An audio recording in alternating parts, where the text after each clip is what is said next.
اور دوسری چیز یہ ہے کہ عام طور پر پوری دنیا بھر کے مسلمانوں کے ذہنوں کے اندر جو بات ہے وہ یہ ہے کہ محرم کی اہمیت یا فضیلت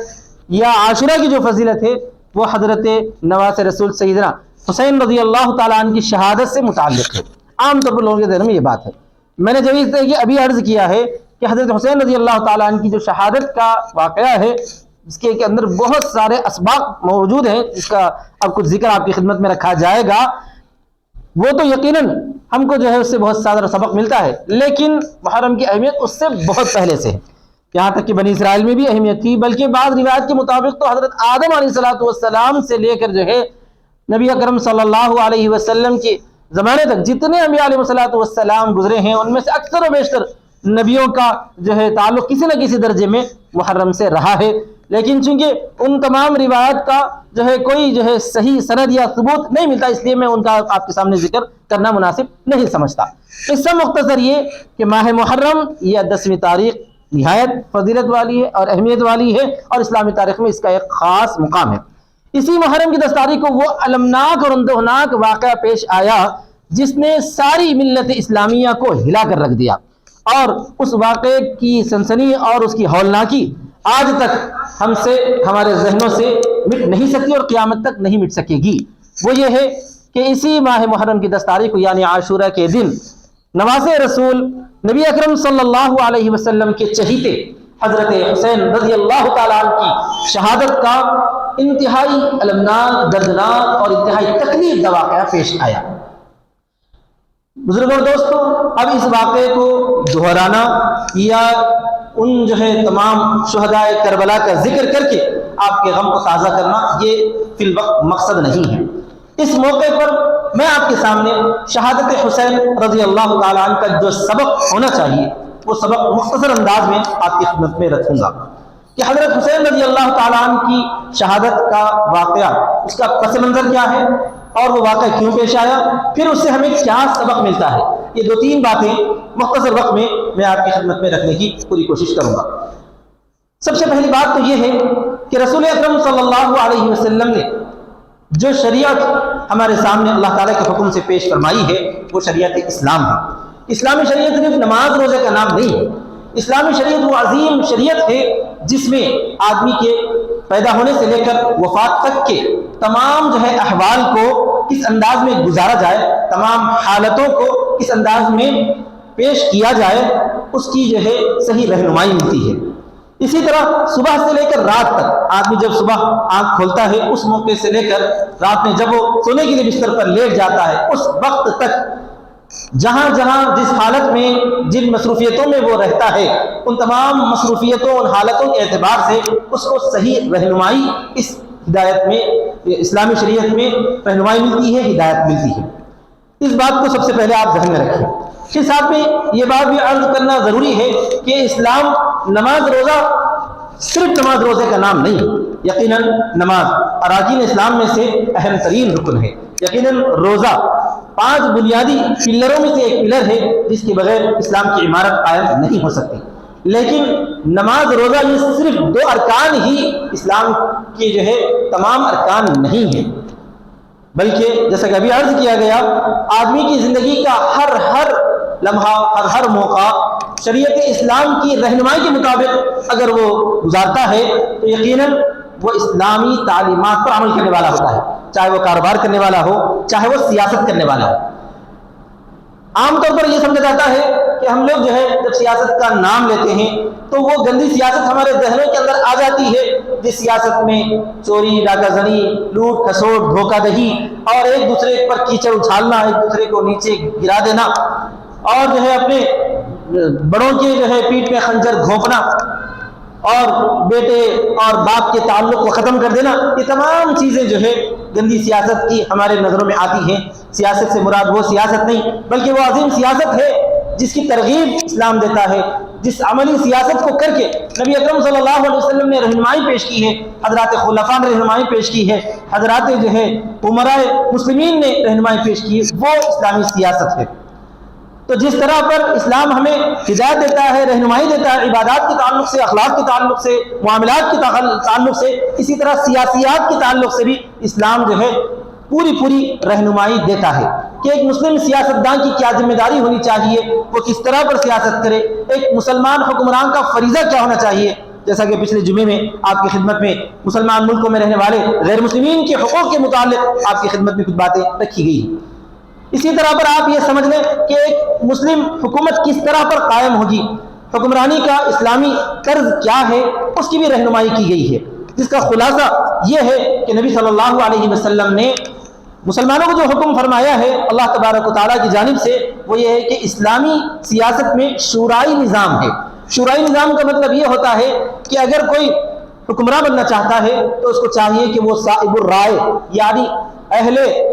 دانشمند سے، اہل علم سے رائے حاصل کرے، اور وہ اگر رائے دے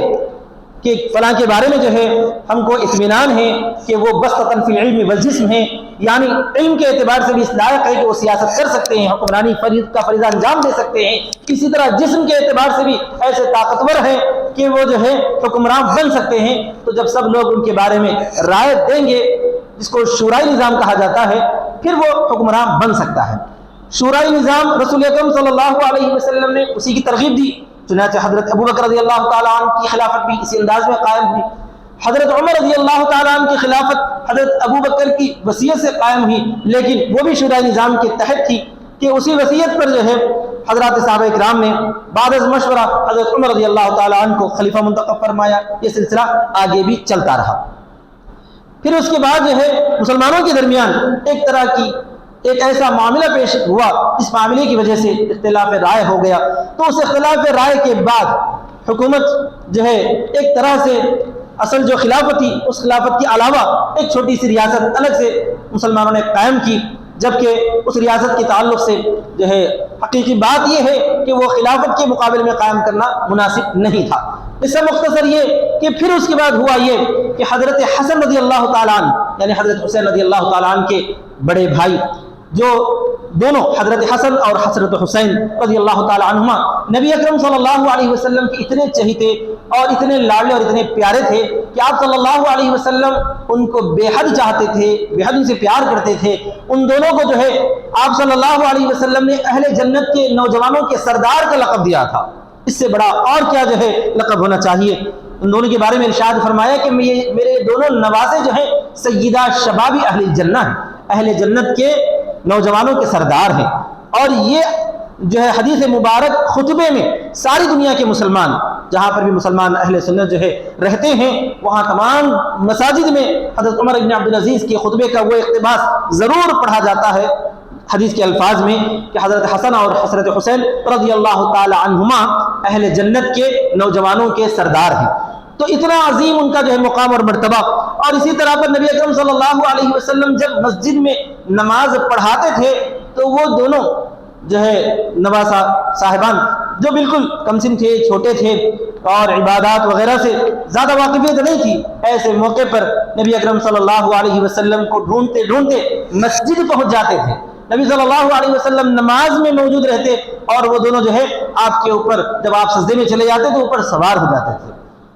تو نبی صلی اللہ علیہ وسلم ان کے خیال میں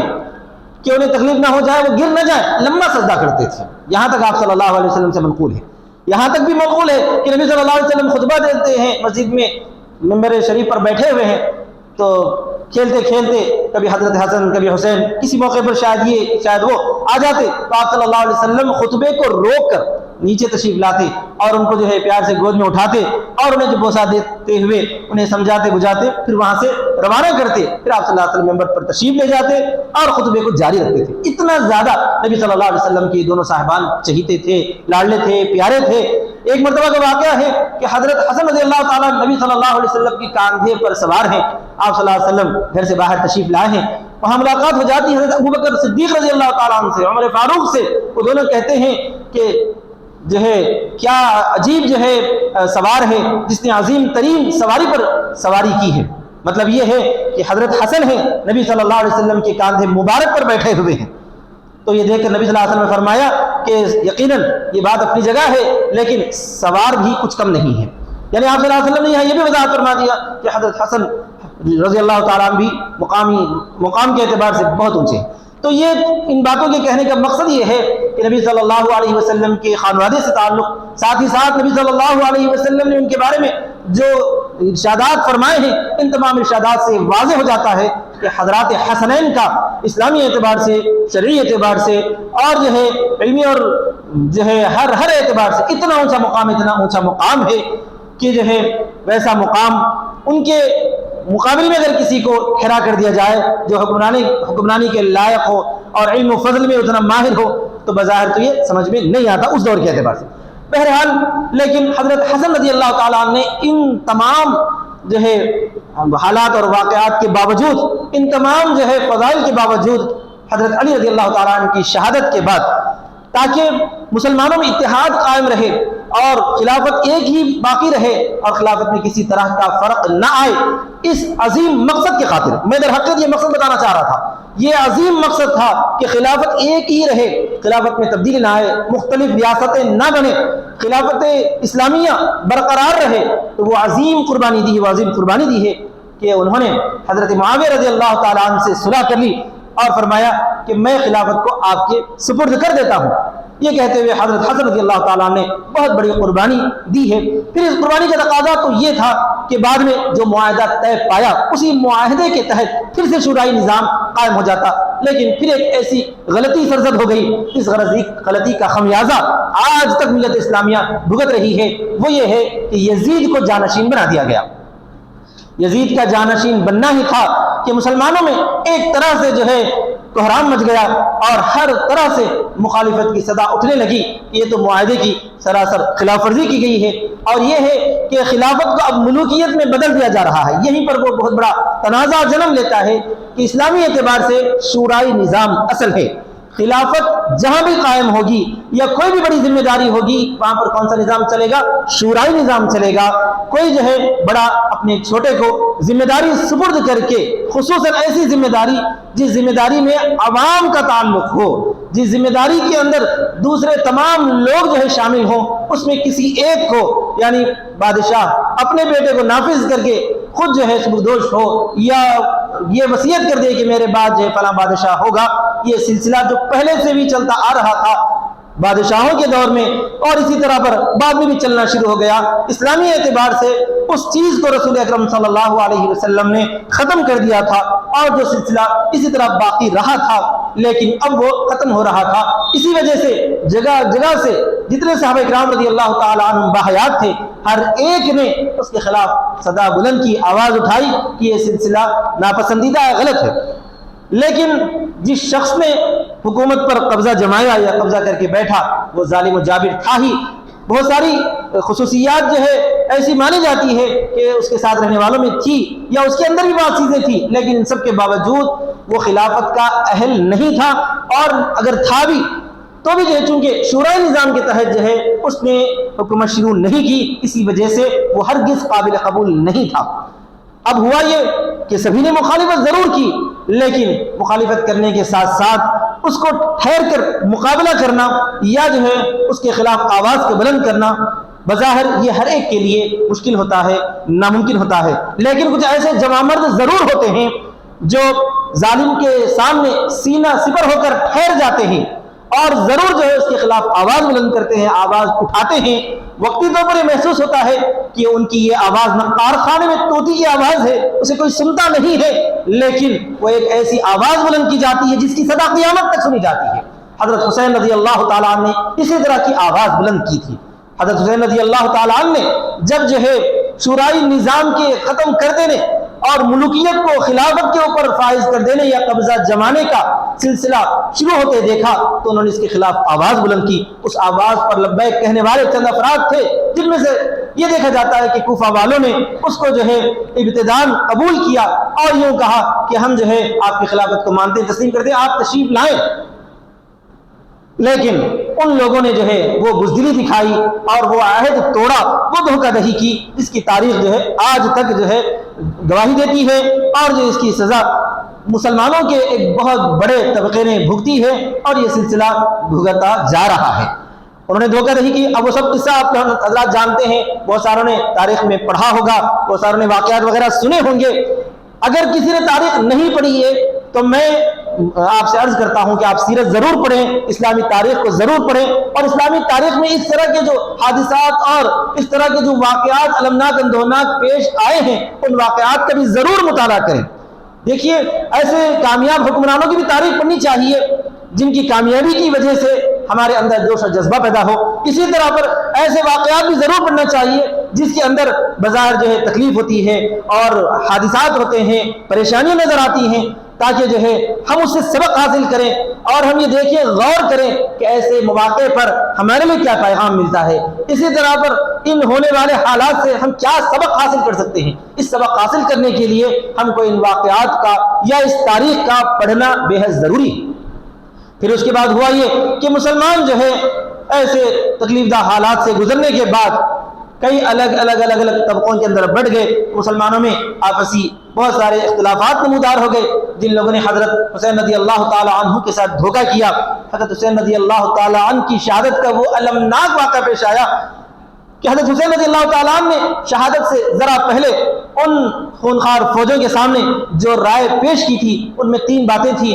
حضرت حسین رضی اللہ تعالیٰ نے فرمایا کہ میرا راستہ چھوڑ دو، میں سیدھے یزید کے پاس جا کر اپنا معاملہ طے کر لوں گا۔ اس سے ہمیں یہ سبق ملتا ہے کہ اگر ظالم حکمراں کے للو پنجو یا اس کے جو ہے چیلے اگر آ کر ہمیں تکلیف دیں، مقابلہ کرنا چاہیں، تو اس وقت ہم ان سے یہ بات کہہ دیں کہ ہم ڈائریکٹ آپ کے حکمران تک پہنچنا چاہتے ہیں، ظالم چاہے وہ کتنا ہی بڑا کیوں نہ ہو، یزید جیسا ظالم بھی کیوں نہ ہو، فرعون جیسا ظالم بھی کیوں نہ ہو، اگر ہم سے اس کا کچھ معاملہ ہو، براہ راست ہم اس کے پاس پہنچ کر ہم اپنی بات اس کے سامنے پیش کریں۔ اس سے ہمیں خاص طور پر موجودہ دور میں پیغام ملتا ہے کہ اگر ہماری موجودہ حکومت اگر مسلمانوں پر ظلم کرتی ہے یا کچھ بھی مسلمانوں کے ساتھ جو ہے زیادتی کرتی ہو، تو ہم یہاں بیٹھ کر گالی گلوچ کرتے رہنا، یہاں بیٹھ کر کیچڑ اچھالنا، یہاں بیٹھ کر اسے جو ہے ظالم یا موذی وغیرہ وغیرہ کہنا، اس طرح کہنے کے بجائے اگر ہم کو یہ موقع ملے کہ ہم راست ان تک پہنچ کر ان کے سامنے بات پیش کریں کہ آپ جو قوانین بنانا چاہتے ہیں اور جو مسلمانوں پر ظلم زیادتی ہو رہی ہے، جو اسی طرح دیگر اقلیتوں پر ظلم ہو رہا ہے، چاہے وہ مسلمانوں پر ظلم گھر توڑنے کے انداز کا ہو یا جو ہے مسلمانوں کی معاملے کا معاملہ ہو، یا اسی طرح پر دیگر جو اقلیتیں ہیں غیر مسلم جیسے جو عیسائی وغیرہ ہیں جن کو منی پور میں ظلم و زیادتی کے ساتھ ان کو جو ہے انتہائی جو ہے تکلیف دی گئی اور ایسے حالات سے وہاں کے لوگوں کو گزارا گیا، بلکہ ابھی تک وہ سلسلہ جاری ہے، ان تمام چیزوں کے بارے میں ہم ڈائریکٹ بالراست یہاں کی حکمران کے پاس جا کر ان کے سامنے اس بات کو پیش کریں، پھر ان کا جو انڈیا ہے وہ جو چاہتے کیا ہے اس کو دیکھیں۔ تو ایسے موقع پر حضرت حسین رضی اللہ تعالیٰ عنہ کا کردار ہمیں یہ سبق دیتا ہے، حضرت حسین کی سیرت ہمیں یہ بتاتی ہے کہ ہم جو ہے ظالم کے سامنے چاہے وہ کتنا ہی بڑا کیوں نہ ہو اس کے سامنے جا کر اس سے معاملہ پیش کریں، اس کے سامنے اپنی بات کو پیش کریں۔ جب حضرت حسین رضی اللہ تعالیٰ نے یہ بات پیش کی تو ان ظالم فوجوں نے جو ہے ظلم کرنے کے لیے یہ آئی تھی، وہاں پر بازار جنگ نہیں تھی، وہاں پر جو ہے زبردستی حضرت حسین رضی اللہ تعالیٰ عنہ کے اوپر جو ہے ظلم تھا، زیادتی تھی، اور ہزاروں کی بلکہ بعض روایات کے مطابق لاکھوں کی فوج تھی۔ یہاں پر حضرت حسین رضی اللہ تعالیٰ عنہ کے ساتھ کوئی فوج نہیں تھی، صرف ان کا گھرانہ تھا جن میں بمشکل 100 کے قریب افراد تھے، اور اس میں زیادہ تر عورتیں بھی تھیں، چھوٹے بچے بھی تھے جو مقابلہ کر سکتے ہیں، ان کی تعداد انگلیوں پہ گنی جا سکتی تھی، اتنی کم تعداد میں جو ہے مقابلہ کرنا کوئی مقابلہ نہیں تھا۔ لیکن دوسری بات حضرت حسین رضی اللہ تعالیٰ نے یہ پیش کی ان جو ہے ظالم فوجوں کے سامنے یا اس کے کمانڈر کے سامنے کہ مجھے یہاں سے جو ہے سیدھا سرحد پر بھیج دیا جائے جو اسلامی مملکت کی سرحدیں ہیں۔ آپ اس پر اندازہ لگائیے، ظالم فوج حضرت حسین رضی اللہ تعالیٰ کا کوفہ کا سفر ہی ہوا تھا اس بات پر کہ وہ یزید کی جو ہے خلافت ہے یا یزید کی بادشاہت کا انکار کرتے ہوئے وہ یہاں تک پہنچے تھے۔ اس کے باوجود جب موقع کی نزاکت اور مناسب سمجھتے ہیں تو یہاں تک انہوں نے آمادگی ظاہر کی کہ میں اب اسلامی سرحد کی حفاظت کے لیے عام مسلم فوجیوں کے ساتھ شامل ہونا چاہتا ہوں۔ تو اس سے اندازہ ہوتا ہے کہ کبھی کبھار ایسی صورتحال پیش آ جا سکتی ہے کہ اس موقع پر جو ہے ہمارا آواز بلند کرنا یا آواز اٹھانا مفید نہ ہوتا ہو، تو اس وقت ایک عام جو ہے اسلام کا سپاہی بن کر زندگی گزارنا بہتر ہے۔ حضرت حسین رضی اللہ تعالیٰ نے اپنے اس جملے سے ہم سب کو یہ پیغام دیا ہے۔ اگر جو ہے ہم ایسا چاہتے ہیں کہ کوئی جو ہے مسلمان مملکت میں رہنے والے یا غیر مسلم مملکت میں بھی رہنے والے اگر جو ہے ہماری بات کہنے سے ہمارے بڑے لوگ تسلیم نہیں کر رہے ہیں، بجائے ہم ان سے لڑ کر 2 اینٹ کی الگ مسجد بنانے کے بجائے اگر ہم یہ کر لیں کہ جو ہے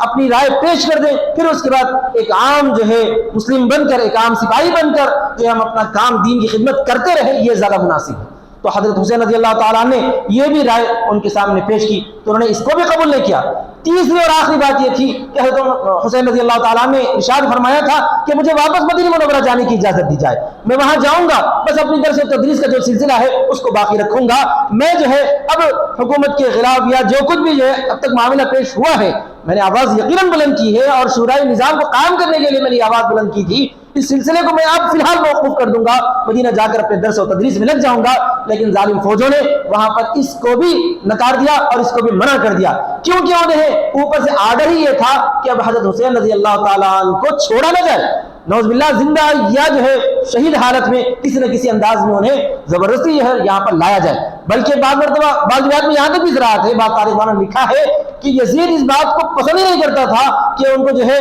زندہ کر کے جو ہے اس کے سامنے حاضر کیا جائے، بلکہ انہیں چاہتا تھا کہ کسی نہ کسی انداز میں حضرت حسین رضی اللہ تعالیٰ عنہ کی شہادت ہو جائے تاکہ جو ہے میری مملکت کوئی خطرہ باقی نہ رہے۔ اتنا زیادہ جو ہے جب اس نے بات کی ہے، لیکن بعد میں پھر ایسے ڈھونگ نچانے بھی لگا۔ جب حضرت حسین رضی اللہ تعالیٰ عنہ کی شہادت کے بعد آپ کا جو ہے سر مبارک اس کے پاس پیش کیا گیا تو اس نے ایسے ڈھونگ لگائے کہ اگر میرے پاس آ جاتے تو یہ بات نہ ہوتی، اور یہ یوں کہنے لگا کہ اگر جو ہے اس نے مجھ سے رائے نہیں طلب کی ورنہ میں شہید کرنے کی اجازت نہیں دیتا وغیرہ وغیرہ۔ خیر یہ سب بات کی باتیں ہیں، تمام تر ذمہ دار تو وہی شخص مانا جاتا ہے، کیونکہ عدالتی اصول یہ ہے، ضابطہ یہ ہے، یا جو ہے ملکوں کا اصول یہ ہے، اسلامی اصول یہی کہلاتا ہے کہ اگر کسی بھی دور و دراز کسی ایک آدمی پر بھی اگر ظلم ہوتا ہے، زیادتی ہوتی ہے، تو وہ آدمی ہی جو ہے مجرم شمار نہیں ہوتا، بلکہ اس ظلم کرنے والوں میں جو سب سے بڑا نام آتا ہے اس ملک کے فرمانروا کا نام آتا ہے۔ جیسا کہ حضرت حسین رضی اللہ تعالیٰ عنہ کو یزید نے اپنے ہاتھوں سے تو شہید نہیں کیا، اور جو ہے حضرت حسین رضی اللہ تعالیٰ عنہ کی شہادت تو کربلا میں پیش ہوئی اور وہاں سے دمشق تو بہت دور تھا۔ ان سب کے باوجود اصل ذمہ دار کون مانا جاتا ہے؟ ملک کا سربراہ مانا جاتا ہے، چونکہ وہی اس وقت سربراہ مملکت بن کر بیٹھا ہوا تھا تو وہی ذمہ دار سمجھا جاتا ہے۔ اسی سے یہ پیغام بھی اگر ہم ملتا ہے کہ اسلامی مملکت میں کہیں بھی کسی ایک جگہ پر بھی کسی جو ہے عام آدمی کو تکلیف ہوتی ہو یا اس پر زیادتی ہوتی ہو اور زیادتی کرنے والے حکمرانی سے تعلق رکھتے ہو، مثلا پولیس زیادتی کرتی ہو یا جو ہے کلکٹر زیادتی کرتے ہو یا وہاں کے قومی اسمبلی کے ممبر وغیرہ زیادتی کرتے ہو، تو زیادتی کا ذمہ دار کون مانا جاتا ہے؟ ملک کا سربراہ مانا جاتا ہے۔ یہی حال ہمارے اس ملک میں بھی ہم سمجھتے ہیں۔ اگر یہاں پر زیادتی کی جا رہی ہو، اگر وہ زیادتی ہو رہی ہو منی پور میں، اگر وہ زیادتی ہو رہی ہو بھوپال میں، اندور میں، اسی طرح اگر وہ زیادتی ہو رہی ہو کسی بھی چھوٹے سے چھوٹے دیہات میں، اور زیادتی کرنے والا کوئی ایم ایل اے ہو، زیادتی کرنے والی کوئی حکومت کی جو ایجنسی ہو، اسی طرح گھر توڑنے والا کلکٹر ہو، تو ذمہ دار کون ہوتے ہیں؟ وہی حکومت کا جو سب سے بڑا فرمانروا ہوتا ہے وہی ذمہ دار ہوتا ہے۔ تو یہ پورا تو واقعہ آپ کی خدمت میں رکھا گیا ہے، تفصیل سے نہیں بلکہ شارٹ رکھا گیا ہے۔ اس سے اب ہمیں پیغام کیا ملتا ہے؟ حسینی کردار یہ کہ بتاتا ہے، یعنی حضرت حسین رضی اللہ تعالیٰ عنہ کا کردار اور آپ کی شہادت کا المناک واقعہ ہمیں یہ بتاتا ہے کہ حضرت حسین رضی اللہ تعالیٰ عنہ کا بچپن اور جوانی اس حالت میں گزری ہے کہ وہ جو ہے نبی صلی اللہ علیہ وسلم کی تربیت یافتہ تھے، اور ان کی تربیت اتنی عالیشان اور اتنے بہترین انداز میں ہوئی ہے کہ جو ہے دنیا کے مسلمانوں کے جتنے قیامت تک آنے والے تمام مسلمانوں کے جتنے نوجوان ہیں اور جتنے چھوٹے بچے ہیں ان تمام کی تربیت اسی انداز میں ہونی چاہیے، اس انداز میں ان حضرات کے حسنین کی تربیت ہوئی تھی۔ ایک واقعہ سناتا ہوں میں حضرت حسن اور حضرت حسین رضی اللہ تعالی عنہما کا بچپن کا واقعہ۔ روایات میں لکھا ہے کہ ایک مرتبہ ان دونوں نواسہ صاحبان نے ایک جو ہے صاحب کو دیکھا کہ وہ وضو کر رہے تھے، لیکن وضو کا جو ادب اور جو وضو کا طریقہ ہونا چاہیے اس میں تھوڑی سی غلطی ہو رہی تھی۔ تو چونکہ وہ عمر رسیدہ تھے، بڑے تھے، ان کے سامنے یہ دونوں حضرات جا کر اگر یوں کہہ دیتے کہ چاچا جان آپ جو وضو کر رہے ہیں وہ وضو کا طریقہ صحیح نہیں ہے، صحیح طریقہ تو یہ ہے جو ہم نے اپنے نانا سے سیکھا، تو یہ زیادہ مناسب بات نہیں تھی۔ تو ان دونوں نے آپس میں بات چیت کی، مشورہ کیا اور ان کے سامنے جا کر یوں عرض کیا کہ چچا جان دیکھیے آپ نے وضو کیا، ماشاءاللہ ہم بھی وضو کرنا چاہتے ہیں، ہمارے وضو کو دیکھیے، اگر اس میں کچھ غلطی ہو تو آپ ہمیں تنبیہ کیجیے۔ پھر ان دونوں نے صحیح وضو کیا۔ ان صاحب کو تنبہ ہو گیا کہ واقعتاً جو ہے میں نے جو وضو کیا ہے وہ غلط ہے، کیونکہ یہ تو نبی کرم صلی اللہ علیہ وسلم سے سیکھے ہوئے ہیں، آپ کی گھر میں تربیت آپ کی گود میں تربیت پا رہے ہیں، ایسے بچے جو ہے مجھے سکھانے کے لیے ان دونوں نے وضو کیا ہے۔ یہ تھا ان کی تربیت کا انداز، یہ تھا بڑوں کے ساتھ ان کا سلوک، اور یہ نبی اکرم صلی اللہ علیہ وسلم کی وہ عظیم تعلیمات تھی۔ انہی تعلیمات کے پیش نظر ان حضرات نے بڑے ہونے کے بعد بھی قربانی والا وہ عظیم فریضہ انجام دیا کہ حضرت حسن رضی اللہ تعالیٰ نے خلافت کو سپرد کر دیا قربانی دیتے ہوئے، اور حضرت حسن رضی اللہ تعالیٰ نے اپنی جان آفرین کی سپرد کر دی خلافت کے شورائے نظام کو باقی رکھنے کے لیے۔ تو حضرت حسن رضی اللہ تعالیٰ کے اس واقعے سے بھی ہمیں یہ پیغام ملتا ہے کہ اگر ہمارا بہت بڑا حق بھی کسی وجہ سے چھوٹ رہا ہو اور اس کی وجہ سے مسلمانوں کا اتحاد ہو رہا ہو تو ہم اپنے حق کو چھوڑ دیں۔ اسی طرح پر حضرت حسین رضی اللہ تعالیٰ عنہ کی شہادت ہمیں پیغام دیتی ہے کہ اگر ہمارا کوئی ایسا معاملہ ہو جس کی وجہ سے ہماری جان جو ہے کی قیمت مانگی جا رہی ہو اور اس سے اسلام کا ایک حکم شرعی نافذ ہو سکتا ہو تو اس حکم شرعی کو نافذ کرنے کے لیے میں اپنی جان بھی اللہ کی راہ میں قربان کرنے کے لیے آمادہ ہوں، تیار ہوں۔ حضرت حسین رضی اللہ تعالیٰ عنہ کی شہادت اس وجہ سے ہوئی، پس منظر اس کا یہ ہے کہ وہ شورائی نظام کو نافذ کرنا چاہتے تھے اور ملوکیت یعنی بادشاہی نظام کو ختم کرنا چاہتے تھے، لیکن اللہ تعالیٰ کو جو منظور تھا وہی ہوا کہ شورائی نظام وقتاً فوقتاً بیچ بیچ میں قائم تو ہوتا رہا، لیکن عمومی اعتبار سے مسلمان مملکتوں میں خلافت کا خاتمہ ہو چکا ہے، اور کبھی خلافت قائم بھی ہوئی تب بھی جو ہے دوسری چیز یہ رہی کہ شورائی نظام کا تو بالکل یہ خاتمہ ہو چکا ہے۔ افسوس اور دکھ کی بات یہ ہے کہ مسلمانوں میں شورائی نظام جو ہے نہ تنظیموں میں بچا ہوا ہے، نہ جو ہے جماعتوں میں بچا ہوا ہے، نہ اسی طرح پر جو ہے مدارس میں بچا ہوا ہے۔ ایک تنظیم کا ذمہ دار اور بڑا فرد یہ سمجھتا ہے کہ پوری تنظیم کا میں مالک ہوں، اور یہ کہتے ہوئے وہ جو ہے اپنے بعد اپنے بیٹے کو یا اپنے داماد کو جس کو چاہے اس کو جو ہے ذمہ داری سپرد کر دیتا ہے۔ اگر وہ یہ سمجھتا ہے کہ یہ جو ہے خود وہ اس چیز کا مالک ہے تب تو بات صحیح ہے، وہ چیز اس کی ملکیت بالکل نہیں ہوتی، بلکہ وہ اللہ کی امانت ہے۔ جس طرح پر جو ہے ایک ملک اللہ کی امانت ہے، اسی طرح پر ایک تنظیم بھی اللہ کی امانت ہے۔ تو مسلمانوں کے اندر شورائی نظام کو باقی رکھنا اور اس سلسلے کو آگے بڑھانا بے حد ضروری ہے۔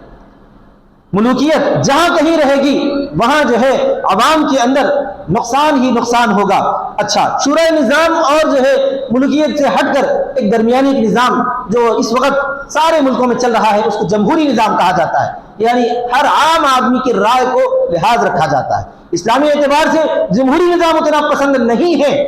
لیکن